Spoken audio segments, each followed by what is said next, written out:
Hi everyone, అందరికీ అక్షయ తృతీయ శుభాకాంక్షలు అండి. ఈరోజు మీరేమేమి చేసుకుంటారో కింద కామెంట్ చేయండి. నేనైతే పొద్దున్న లేసేసి అయితే ఇంట్లో పనులు కంప్లీట్ చేసేసుకొని చక్కగా పూజ కూడా పొద్దున్నే కంప్లీట్ అయితే చేసేసానండి. ఎందుకంటే ఫెస్టివల్స్ రోజు పొద్దున పూజ చేసుకుంటే చాలా ప్రశాంతంగా అనిపిస్తుంది.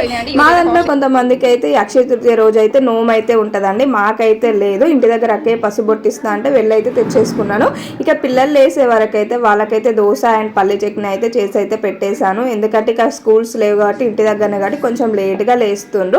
ఇక పొద్దున టిఫిన్ కంప్లీట్ అయిపోయాక మధ్యాహ్నం లంచ్లోకి వచ్చేసరికి బెండకాయ కర్రీ అండ్ సాంబార్ అయితే చేశానండి. ఇక ఈరోజు మండే కాబట్టి నేనైతే ఫాస్టింగ్, అందుకోసమే కొంచెం సాంబార్ అయితే చేసేసాను. సాంబార్ మాత్రం టేస్ట్ మాత్రం చాలా మంచిగా ఉండే అండి. ఇక బెండకాయ కర్రీ సాంబార్తోనైతే మంచిగా ఎంజాయ్ చేశారు. ఎందుకంటే రెండు ఇష్టమైన కర్రీసే అండి. ఇంకోటి వచ్చేసి సొరకాయ కర్రీ అయితే చేశాను. సొరకాయలు అయితే ఇంట్లో బాగా ఉండే, అందుకే సొరకాయ కర్రీ చేశాను. అలాగే ఇక మామయ్యకి అయితే బాదుషా ఆర్డర్ ఉంటే బాదుషా కూడా చేసేసాము. తర్వాత కొంచెం మార్నింగ్ రైస్ ఉంటే క్యారెట్ రైస్ అయితే చేసేసాను. Thank you so much.